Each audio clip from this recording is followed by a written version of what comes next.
and welcome to yet another warm, fuzzy, nostalgia-filled edition of the Oddity Archive. Except that this time the nostalgia is 100% phony.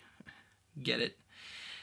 Late last year, I was digging through some of my old off-air VHS recordings looking for some holiday season ad breaks to post to Archive Annex over the holidays. And one of the tapes I went through was from 1998, and it had a few of those collect call and directory assistance and discount long distance ads on it.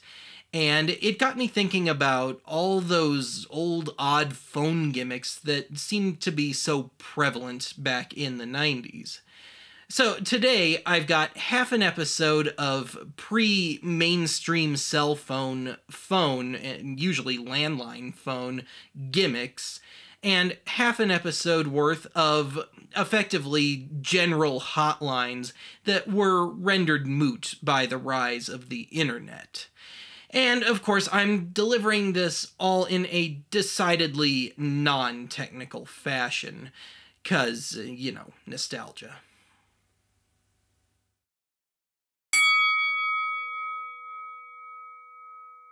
How'd you like to win 100 new CDs for free?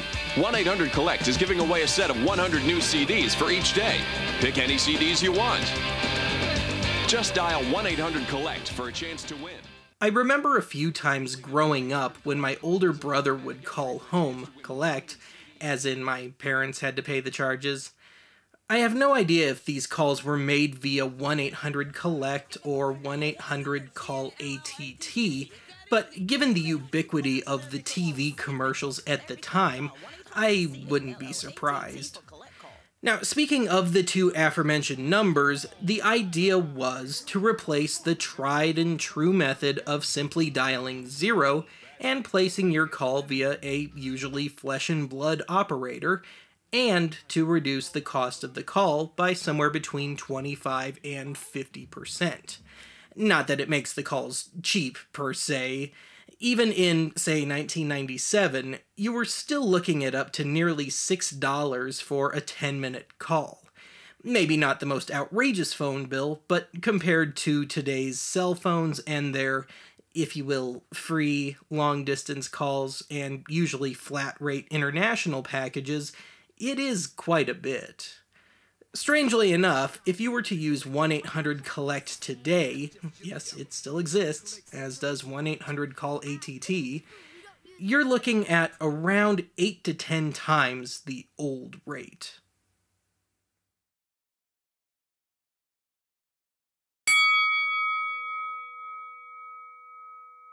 This is just too good to keep to ourselves. I know. We have got to let the people know. You're right.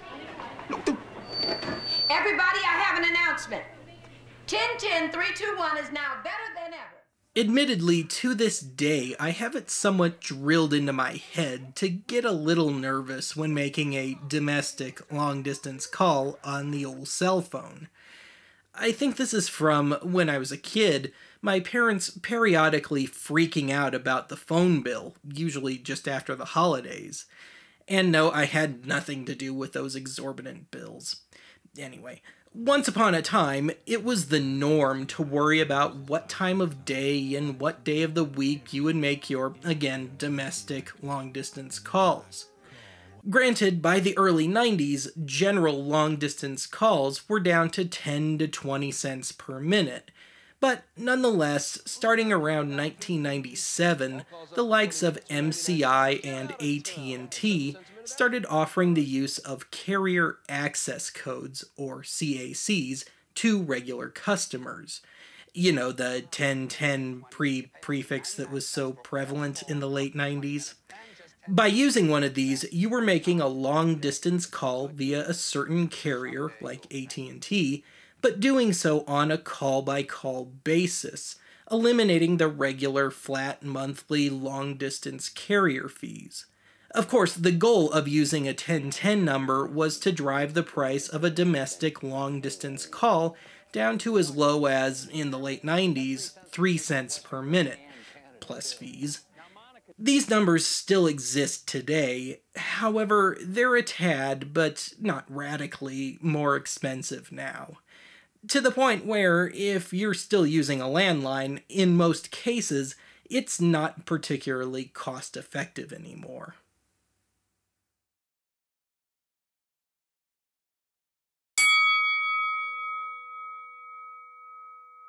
I've asked Patty to show you how easy it is to use 1010-9000, the only number you need to get directory assistance anywhere in America. Expanding on the 1010 idea, during the late 90s, MCI opted to get deeper into the directory assistance racket.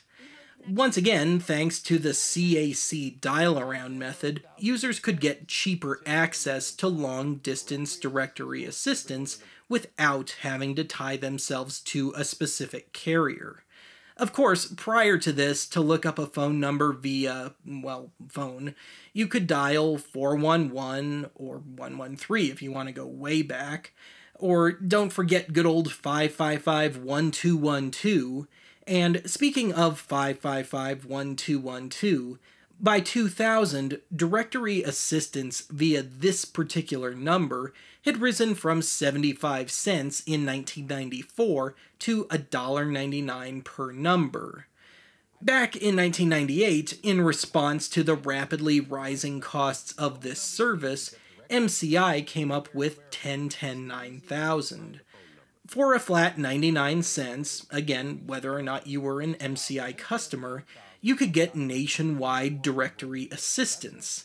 Of course, the rapid rise of the internet pretty much nullified 1010-9000 by the early 2000s. For what it's worth, as of this episode, 1010-9000 is still in service and is now in the hands of Verizon. 411-555-1212, 0 and 00 still exist as well.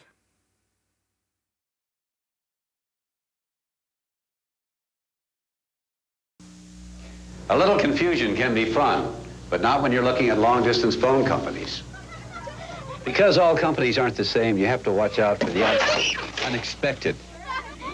No operator service and no service from many small towns. Different levels of transmission quality and no immediate credit for wrong numbers. Only one company comes with no surprises. AT&T. The more you hear, the better we sound. Reach out and touch someone. Okay, we've got all the boring phone stuff out of the way, so let's move on to the more distinctly weird, pointless, and all-around Archivian numbers. Now, in the past, we've covered Dial a Chicken. Dial a chicken. Dial a chicken! Give us a ring. But alas, you couldn't speak to a real live chicken. Hey, we've all got our freaky side. So let's take a look at some decidedly less open to interpretation numbers.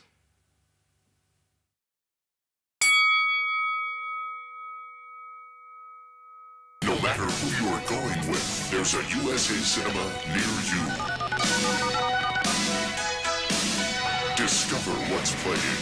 Call the WBCN USA Movie Phone, Boston. Movie listing hotlines were nothing that new prior to the launch of Movie Phone in 1989, but let's face it, we all know the number and that voice better than anything else. Welcome to Movie Phone. The movie you selected is playing at the Fairtown Cinema. Unlike any other previous service, Movie Phone introduced the notion of purchasing movie tickets in advance. Granted, in the pre-mainstream internet era, this meant the company had to manually fax orders to movie theaters and deal with all the complications that come with such things. Nonetheless, at its peak, Movie Phone received some 1 million calls per week, leading to a few dialers with lousy aim, causing trouble for a few frazzled civilians. Hello, and welcome to Movie Phone. If you know the name of the movie you'd like to see, press 1. However, shortly after Movie Phone hit its peak of notoriety in the mid-90s, movie theater chains en masse decided to cut out the middleman and start their own hotlines, as well as running their own advance ticket sales. And then that whole internet thing happened. As for Moviefone proper, to make a long story short, since the late 90s, Moviefone has been bought out by America Online. The Moviefone name and service went into a partnership with MovieTickets.com in 2001, were bought out by MovieTickets.com in 2004, and the Moviefone rights and name were bought out by Fandango in 2014, itself now owned by Verizon. The Moviefone hotline closed in 2014, but the company lives on via a smartphone app. Oh yeah, and as for the voice of Mr. Moviefone, one Russ Leatherman, he's still talking about movies, albeit a good bit more opinionated, loud, and obnoxious than in the old days. The Movie Man's 6-second review starts now. I think it's all pretty dumb, but even if I was a huge fan, I don't think Justice League does Justice League justice. I'm out. Some movies good, some movies not so good.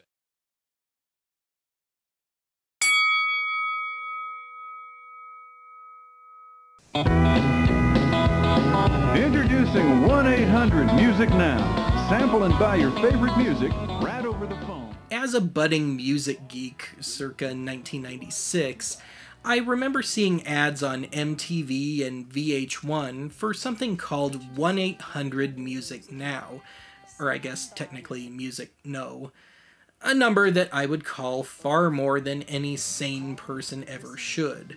I'll finish that thought later.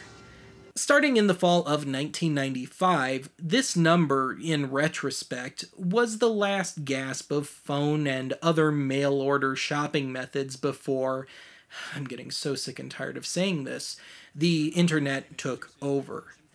What you did with this particular number was you'd call, then you'd go through an automated touch-tone labyrinth a la Moviefone to arrive at whatever particular album from whatever particular artist you were looking for. Once you found the album, you could listen to, if memory serves, about 20 seconds of a few chosen cuts from the aforementioned album. From there, you'd be asked to open an account with the company, give them your credit card number, and pay full MSRP plus shipping for your album, which you could have most likely just hopped down to the nearest record store and bought in person for far less. As for me, being a credit cardless preteen, I never ordered anything. I just proceeded to listen to the same couple of Weezer clips multiple times and play a few rounds of Stump the Computer, which was amazingly easy to win. Their selection kinda stank.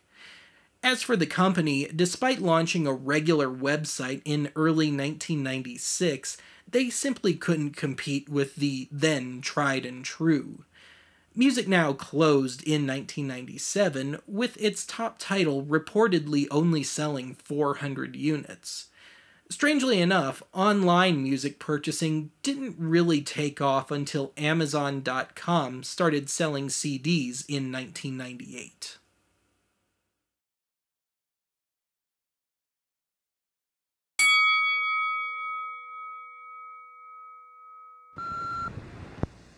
Hello.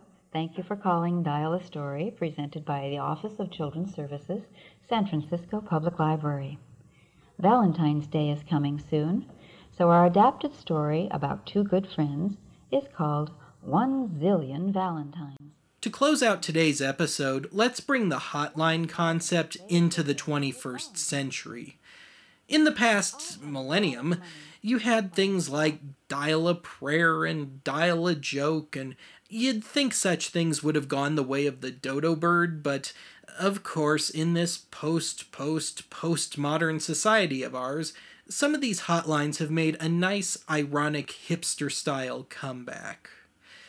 It's mini speed round time!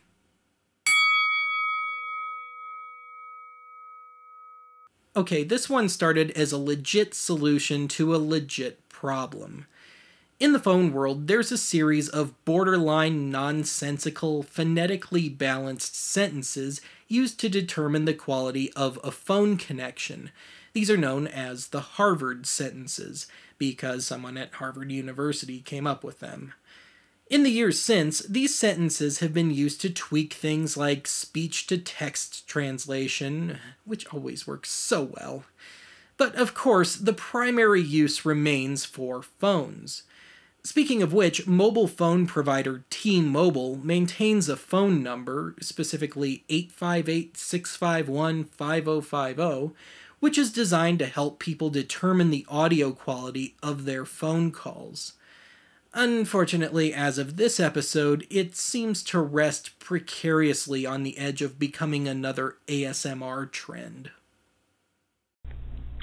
The birch canoe slid on the smooth planks. Glue the sheet to the dark blue background. These days, a chicken leg is a rare dish. The friendly gang left the drugstore.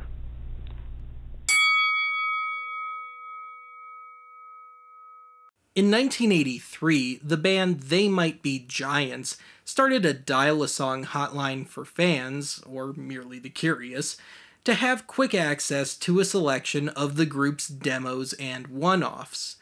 Recent revivals notwithstanding, this service, which runs on old-school answering machines, closed in 2006.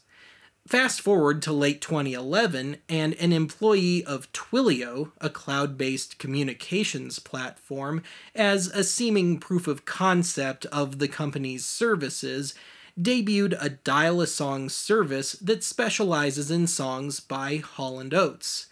The name? Colin Oates. After a simple, single tweet from the employee, the hotline went viral. Not letting a good hipster novelty go to waste, he's since followed up with Phil Collins, all Phil Collins tunes, Bob Dylan, all Bob Dylan tunes, Diamond Rings, all Neil Diamond tunes, and If You Ring Me Now, all Chicago tunes.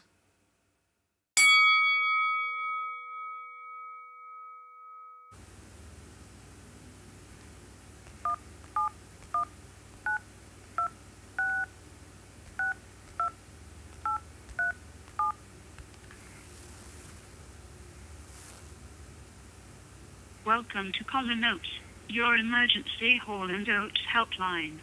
To hear one-on-one, please press 1. To hear Rich Girl, please press 2. To hear Manita, please press 3. To hear Privatize, please press 4. Rich girl, and you're gone too far, 'cause you know it don't matter anyway. You can rely on the old man's money. You can rely on the old man's money. It's a bitch girl, but it's on too. Well, that's it for today's archive. Join me next time when I literally phone in an episode of Oddity Archive, assuming that this prepaid calling card still works.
You know, life can be complicated, but getting your movie information doesn't have to be.